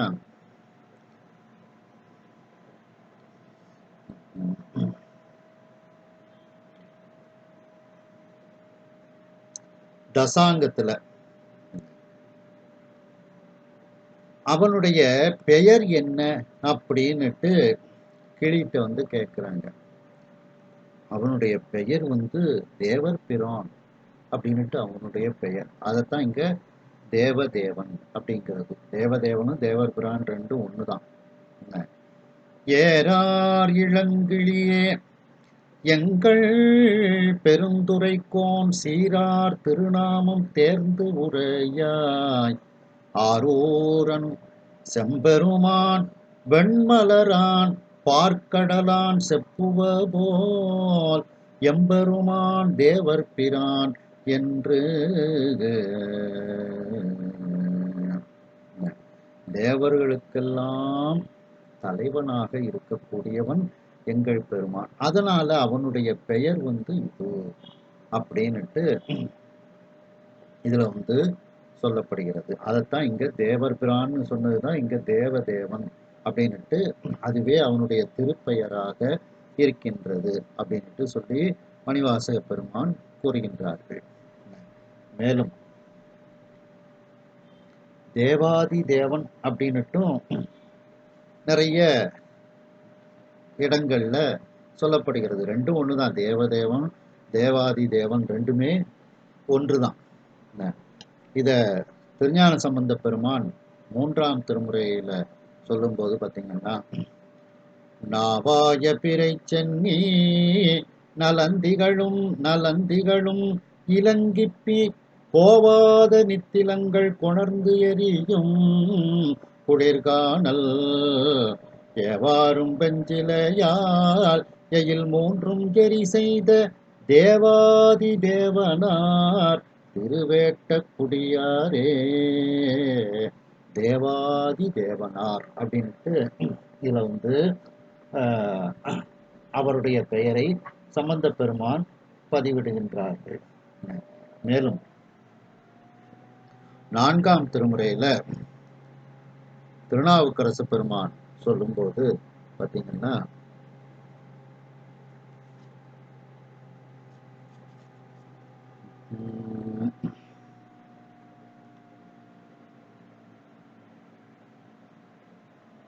ஓவாத மறைவல்லானும் ஓத நீர் வண்ணனும் காணா மூவாத பிறப்பிலாரும் முனிகளானார்கள் ஏத்தும் போவான 360 ஆகும் எந்தை தேவாதி தேவர் என்றும் திருச்செம்பொன் பள்ளியாரே.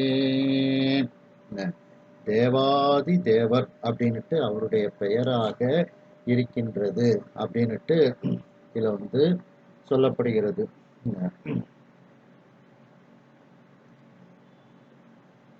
அடுத்து 6ஆம் திருமுறை திருத்தாண்டகத்துல சொல்லும்போது,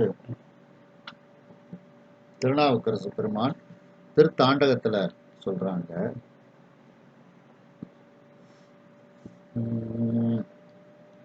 மூவாதியாவர்க்கும் மூத்தான் தன்னை முடியாதே முதல் நடுவு முடிவும் முடிவானானை தேவாதி தேவர்கட்கும் தேவன் தன்னை திசை முகன்றன் சிரம் ஒன்று சிதைத்தான் தன்னை ஆவாத அடலேர் ஒன்று உடையான் தன்னை அடியேற்கு நினைதோறும் அன்னிக்கின்ற நாவானை நாவினில் நல்லுரையானானை நாரையூர் நன்னகரில் கண்டேன் நானே தேவாதி தேவர்களுக்கும் தேவன் தன்னை அப்படின்னுட்டு அந்த தேவாதி தேவர்களுக்கும் தேவனாக அவன் இருக்கின்றான் அப்படின்னுட்டு இதுல வந்து திருநாவுக்கரசு பெருமான் கூறுகின்றார்கள். மேலும் அதே திருத்தாண்டகத்துல சொல்லும்போது, நாவார நம்பனையே பாடப் பெற்றோம் நானற்றார் நல்லாமே வெள்ளப் பெற்றோம் ஆவா என்று எமையாழ்வான் அமரர்நாதன் அயனொடு மார்க்கு அறிவறிய அனலாய் நீண்ட தேவாதி தேவன் சிவன் என் சிந்தை சேர்ந்திருந்தான் தென் திசைக்கோன் தானே வந்து கோவாடி குற்றேவல் செய்கின்றாலும் குணமாக கொள்ளோம் என் குணத்துளோனே. தேவாதி தேவன் சிவன் என் சிந்தை சேர்ந்திருந்தான் அப்படின்ட்டு அவனுடைய பெயரை தேவாதி தேவன் அப்படின்னுட்டு இந்த திருத்தாண்டகத்துல சொல்றாங்க. மேலும் 11ஆம் திருமுறையில சேரமான் பெருமானருடைய திருக்கைலாய ஞான உலா, அந்த பாட்டு ரொம்ப பெரிய பாட்டு. திருமாலும் நான்முகனும் தேர்ந்துணராது அப்படின்னுட்டு ஆரம்பிக்கும். அதுல 170வது வரியில அந்த இறைவனை வந்து தேவாதி தேவன்னு பதிவிடுகின்றார் சேரமான் பெருமாள் நாயனார்.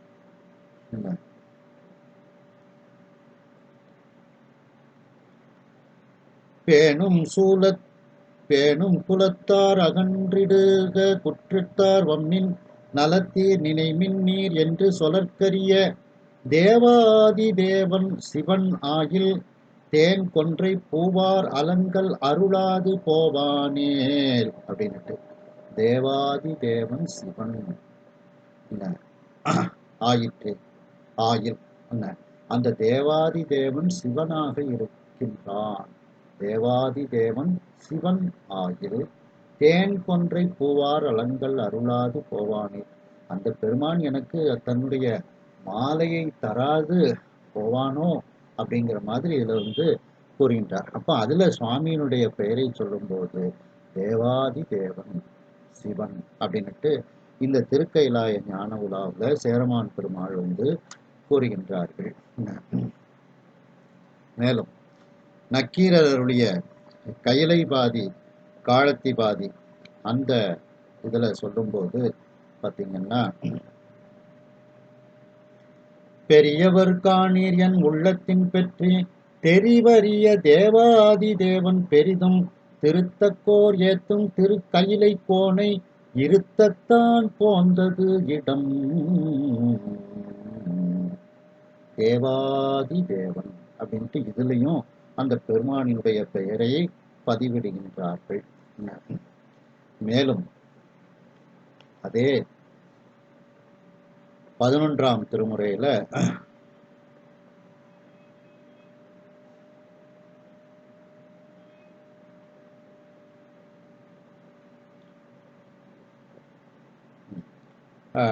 இல்ல 11ஆம் திருமுறையில நக்கீரர் அருளிய பெருந்தேவபாணி அப்படிங்கிற இதுல ஒரு பாடல் கடைசி பாட்டுல சொல்லும்போது, விரைந்தேன் மற்ற எம்பெருமான் வேண்டியது வேண்டாது இகழ்ந்தேன் பிழைத்தேன் அடியேன் விரைந்து என்மேற் சீற்றத்தை தீர்த்து அருளு தேவாதி தேவனே ஆற்றவும் நீ செய்யும் அருள். இதுலயும் அந்த பெருமானுடைய பெயரை தேவாதி தேவன் அப்படின்னுட்டு பதிவிடுகின்றார்கள் நக்கீரர். அப்படிப்பட்ட தேவதேவன் என்பது அவனுடைய திருப்பெயராகவும் தேவாதி தேவன் என்பது அவனுடைய திருப்பெயராகவும் இருக்கின்றது அப்படின்னுட்டு இதுல மணிவாசக பெருமான் கூறுகின்றார்கள். அடுத்து இருள் கடிந்து அருளிய இன்ப ஊர்தி.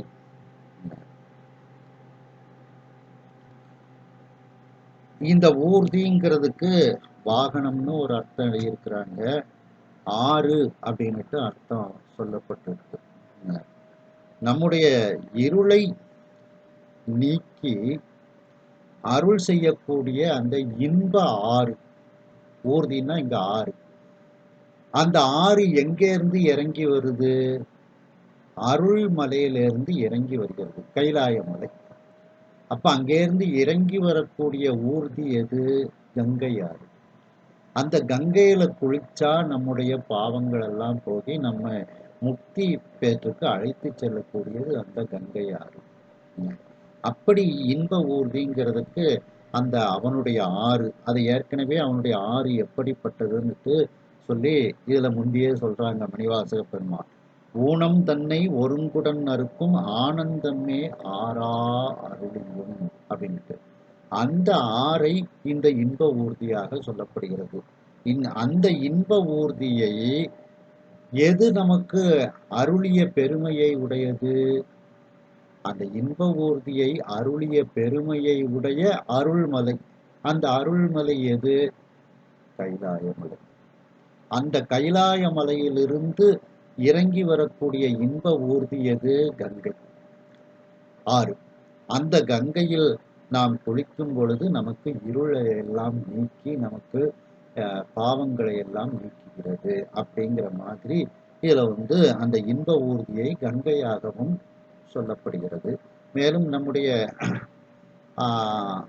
ஆணவம் கண்மம் மாயை, இருள்னாலே ஆணவம், இதையெல்லாம் நீக்கி அருளக்கூடிய அந்த இன்பத்தையே நமக்கு ஊர்தியாக அவன் தந்து நமக்கு அருள் செய்கின்றான் அப்படின்ட்டு பொதுவாக ஒரு அர்த்தமும் எழுதியிருக்கின்றார்கள். அப்படிப்பட்ட ஒரு பெருமையை உடைய மலையை உடையவன். அந்த மலையின் அருள் மலை, அது அருளே உருவமாக திரண்டு இருக்கக்கூடிய ஒரு மலை. புண்ணியமே திரண்டு உள்ளது போல இருக்கக்கூடிய மலை அப்படின்னுட்டு அந்த மலையை பற்றி சொல்வார்கள். முதல்ல பெரிய புராணத்துல பார்த்தீங்கன்னா திருமலை சிறப்பு அப்படின்னுட்டு அதை சொல்லுவாங்க. அதை சொல்லும்போது பார்த்தீங்கன்னா அந்த கைலாயமலை புண்ணியம் அப்படியே திரண்டு இருப்பது போல இருக்கின்றதாம். அப்ப இங்க புண்ணியம்ங்கிறது எது? அருள் தானே. அது சொல்லும்போது பார்த்தீங்கன்னா அந்த சிவபெருமான் வாழக்கூடிய கைலை திருமலையின் முதல்ல பாட்டுல சொல்றாங்க, பொன்னின்பன் திருநீரு புனைந்து என பண்ணும் நீள் பனி மால்வரை பாலது தன்னை யாருக்கும் அறிவறியான் என்றும் மன்னி வாழ் கையிலை திருமாமலை. சிவபெருமான் வாழக்கூடிய மலை, அதனால அது அருள்மலை. அண்ணல் வீற்றிருக்க பெற்றது ஆதலின் நன்னும் 3 உலகும் நான்மறைகளும் என்னில் மாதவம் செய்ய வந்து எய்திய புண்ணியம் திரண்டு உள்ளது போல்வது. புண்ணியம் திரண்டு இருந்தால் எப்படி இருக்குமோ அதுபோல அந்த மலை, அதான் அருள்மலையாக அந்த மலை இருக்கின்றது அப்படின்னுட்டு சேக்கிழார் பெருமான் இதை கூறுகின்றார்கள்.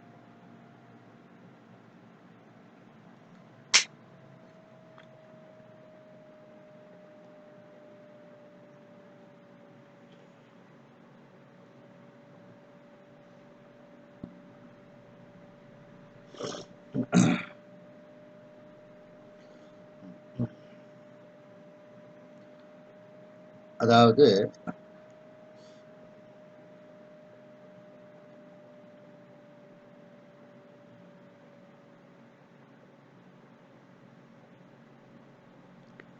நம்முடைய இருளை கடியக்கூடியதாக இருக்கிறது. இருள் கடிந்து அருளிய அதை சொல்லும்போது பார்த்தீங்கன்னா மணிவாசக பெருமானை சொல்லும்போது, இன்பம் பெருக்கி இருள் அகற்றி எஞ்ஞான்றும் துன்பம் தொடர்வறுத்து சோதியாய் அன்பு அமைத்து சீரார் பெருந்துரையான் என்னுடைய சிந்தையே ஊராகக் கொண்டான் உவந்து. இன்பம் பெருக்கி இருள் அகற்றி அந்த இருளை கடிந்து நமக்கு அருளக்கூடிய மலையாக அவனுடைய மலை இருக்கின்றது, அருள் மலையாக இருக்கின்றது. அடுத்து பார்த்தீங்கன்னா அதே திருவாசகத்துல சொல்லும்போது,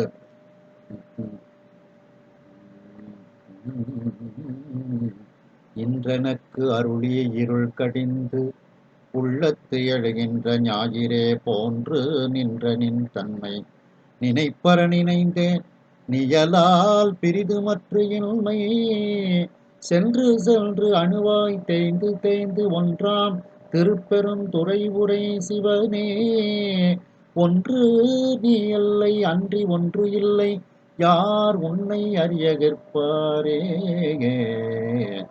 இன்று எனக்கு அருளி இருள் கடிந்து உள்ளத்து எழுகின்ற ஞாயிறே போன்று நின்ற நின் தன்மை. அப்படி நமக்கு இருளை கடியக்கூடியவனாக, இருளை நீக்கக்கூடியவனாக அந்த இறைவன் இருக்கின்றான். அவனுடைய மலையும் நம்முடைய இருளை நீக்கக்கூடிய மலையாக அது இருக்கின்றது அப்படின்ட்டு இத மணிவாசக பெருமான் அந்த தசாங்கத்துல சொல்லும்போது பார்த்தீங்கன்னா 5வது பாட்டுல கிஞ்சுகவாய் அஞ்சுகமே கேடில் பெருந்துரைக்கோன் மஞ்சன் மருவும் மலை பகராய் நெஞ்சத்து இருள் அகல வாழ்வீசி இன்பமரும் முத்தி அருளுமலை என்பது கான் ஆய்ந்து. அதாவது கிஞ்சுகவாய்னா முருக்கம்பூ போன்று சிவந்த வாயை உடைய கிளியே. அஞ்சுகம்னா கிளி. அந்த கெடுதல் இல்லாத அந்த திருப்பெருந்துறை இருக்கக்கூடிய அந்த பெருமான் மேகம் போன்ற நம்முடைய இறைவன். மஞ்சன், மஞ்சன்னா மேகம் போன்ற இறைவன். அவன் மருவும் அவன் தங்கி இருக்கக்கூடிய மலை பகராய். அந்த மலை என்ன அப்படின்னுட்டு அதை நீ சொல்வாயாக அப்படின்ட்டு.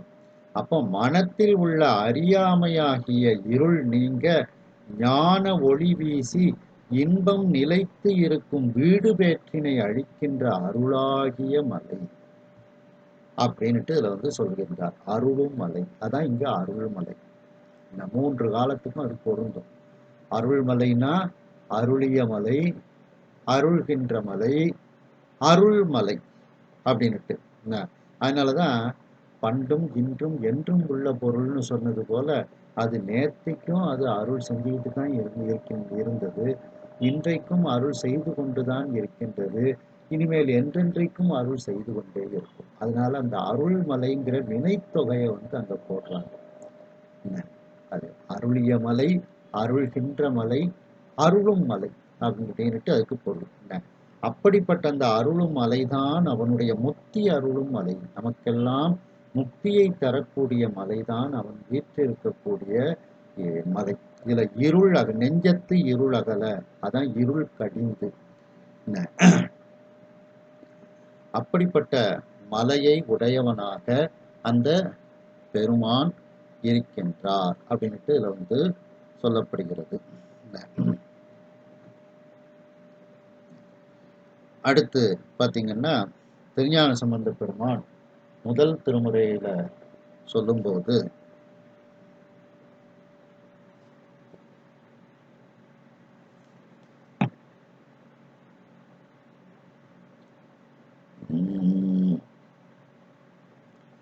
மறந்தான் கருதி வலியை நினைந்து மாறாயெடுத்தான் தோள்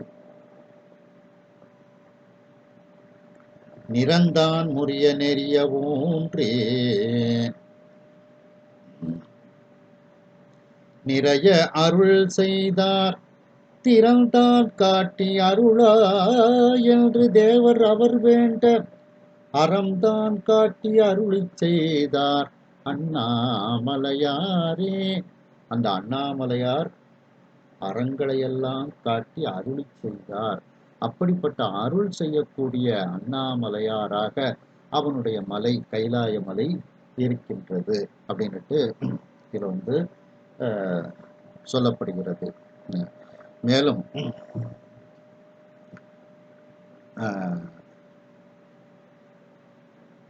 மண்ணுலகத்தில் உன்னை வாழ்த்தக்கூடியவர்களுக்கு உன்னுடைய பொன்னுலகமாகிய அந்த மலை கிடைக்கும் அப்படின்னுட்டு நான் கண்டேன் அப்படின்னுட்டு சுந்தரமூர்த்தி சுவாமிகள் நொடித்தான் மலையை பற்றி பாடும்போது சொல்றாங்க.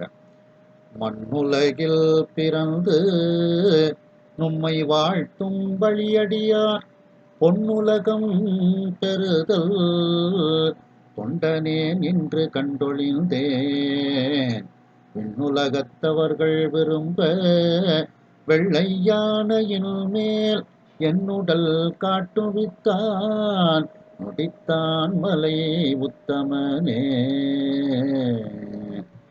பொன்னுலகம் பெறுதல், இந்த பொன்னுலகம் தான் முக்தி பேர்.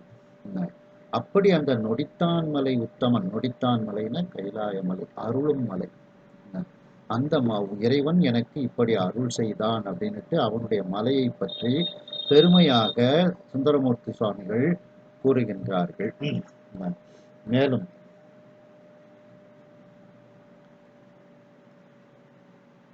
நெஞ்சு விடு தூதுல சொல்லும்போது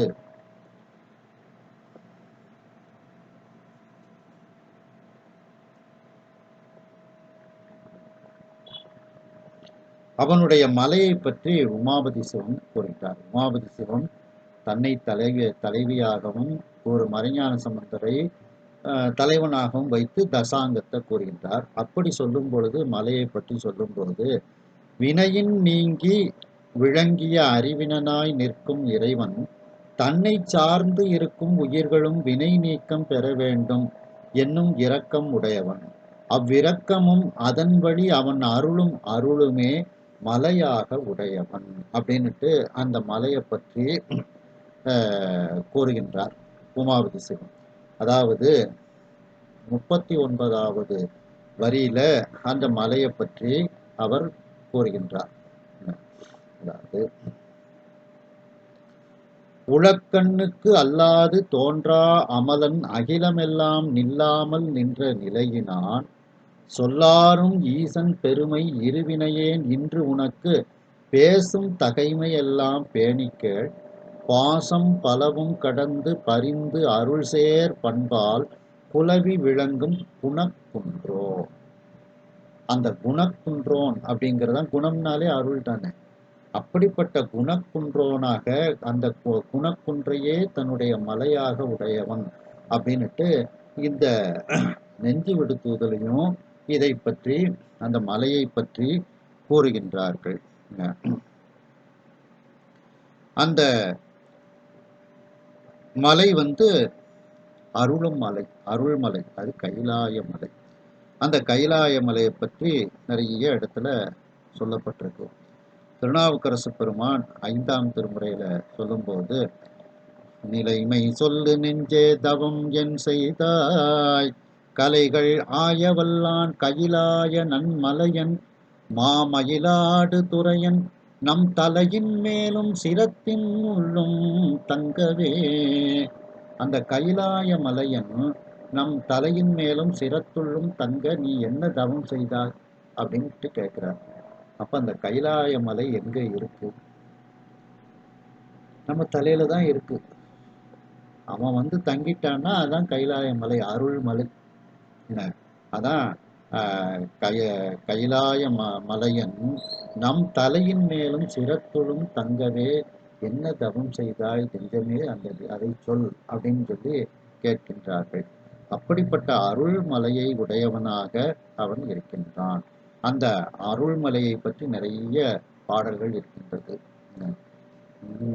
வேற்றாகி விண்ணாகி நின்றாய் போற்றி, மீளாமே ஆளென்னை கொண்டாய் போற்றி, ஊற்றாகி உள்ளே ஒளித்தாய் போற்றி, ஓவாத சத்தத்து ஒளியே போற்றி, ஆற்றாகி அங்கே அமர்ந்தாய் போற்றி, ஆரங்கம் நால்வேதம் ஆனாய் போற்றி, காற்றாகி எங்கும் கலந்தாய் போற்றி, கையிலை மலையானே போற்றி போற்றி. அப்படிப்பட்ட அந்த கைலாய மலைதான் அருள் மலையாக அவனுக்கு இருக்கின்றது. அந்த கைலாய மலையில் இருக்கக்கூடியவன் என்னிடத்தில் இருக்கின்றான். அப்ப என்னுடைய உள்ளம்தான் கைலாய மலை அப்படின்னுட்டு திருநாவுக்கரசு பெருமான் கூறுகின்றார்கள். மனத்தகத்தான் தலைமேலான் வாக்கினுள்ளான் வாயாரத் தன்னடியே பாடும் தொண்டர் இனத்தகத்தான் இமையவர்தம் சிரத்தின் மேலான் ஏழண்டத்து அப்பாலான் இப்பார் செம்பொன் புனத்தகத்தான் நரும் கொன்றை போதினுள்ளான் பொறுப்பிடையான் நெருப்பிடையான் காற்றின் உள்ளான் கனத்தகத்தான் கையிலாயத்து உச்சியுள்ளான் காலத்தியான் அவன் என் கண்ணுளானே. கைலாயத்து உச்சியுள்ளான் என் கண்ணுளானே, என் கண்ணில் இருக்கின்றான்னு அடுத்த இடத்துல எனக்குள் இருக்கின்றான். அப்ப அந்த கைலாய மலை எனக்குள் இருக்கின்றது. அவன் என்னைக்கு உட்கார்றானோ அன்னைக்கு நமக்கு அந்த கைலாய மலையை நாம் புரிந்து கொள்ள முடியும் அப்படின்ட்டு அந்த மலை இப்படிப்பட்ட ஒரு அருள் மலையாக அது இருக்கின்றது அப்படின்ட்டு 11ஆம் திருமுறையில நக்கீரருடைய கைலை பாதி காலத்தி பாதி அதுல பாத்தீங்கன்னா, பாசத்தை விட்டு நின் பாதத்தின் கீழே என் நேசத்தை வைக்க நினை கண்டாய், பாசத்தை நீக்குமா வல்ல கைலாயா நீ என்னை காக்குமாறு இத்தனையே காகான். பாசத்தை நீக்கக்கூடிய வல்லமை உடையவன், என்னை காப்பாற்ற வேண்டியது உன்னுடைய கடமை அப்படின்னுட்டு, எனக்கு அருள் செய்ய வேண்டியது உன்னுடைய கடமை அப்படின்னுட்டு அந்த கைலாய மலையில் இருக்கக்கூடியவனை இதில் இவ்வாறு கூறுகின்றார். அடுத்த அதே இதுல பாத்தீங்கன்னா, கழிந்த கழிகிடாய் நெஞ்சே கழியாது ஒளிந்த நாள் மேற்பட்டு உயர்ந்தோர் மொழிந்த சீர் கண்ணுதலான் எந்தை கையிலாய மால்வரையே நன்னுதலாம் நன்மை நமக்கு. அந்த கைலாய மலையை சென்று சேர்வதுதான் நமக்கு நன்மை. ஏன்னா அது அருள்மலை. கைலாய மால்வரையே நன்னுதலாம் நன்மை நமக்கு. நன்னுதல்னா நெருங்குதல். அந்த கைலாய மலையை நாம் நெருங்கி அந்த இடத்திற்கு சென்றால் நமக்கு நன்மை உண்டாகும் அப்படின்னுட்டு இதுல கூறுகின்றார்கள். அடுத்து அதே இதுல பாத்தீங்கன்னா, அருளாதவாறு உண்டே யார்க்கேனும் ஆக இருளார் கரைமிடற்றியம் ஈசன் பொருளாய்ந்து மெய்மையே உன்னில் வியன் கயிலை மேயான் வந்து இம்மையே தீர்க்கும் இடருகு. அந்த கைலாய மலையான் இப்பிறப்பிலேயே நம்மை நோக்கி வந்து நமக்கு நம்முடைய இடர்களை தீர்ப்பான். அதான் இருள் கடிந்து. அப்படிப்பட்ட அந்த இறைவன் உரிய மலை எது என்றால் அது அருள் மலை, அது கைலாய மலை. நம்முடைய சிந்தைதான் கைலாய மலை.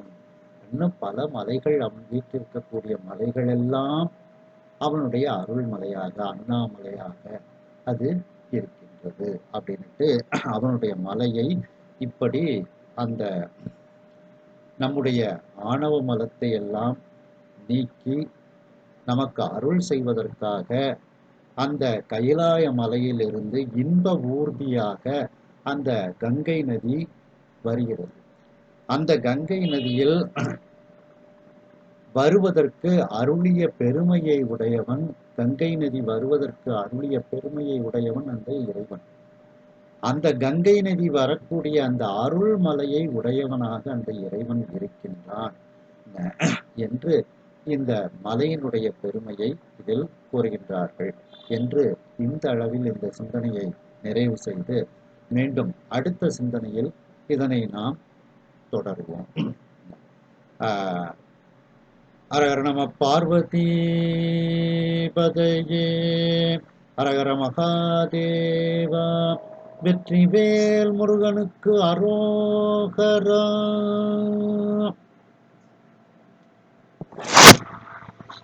ரொம்ப அருமையாக இருந்தது. ஒரு சின்ன ஒரு கொஞ்சம் வரியை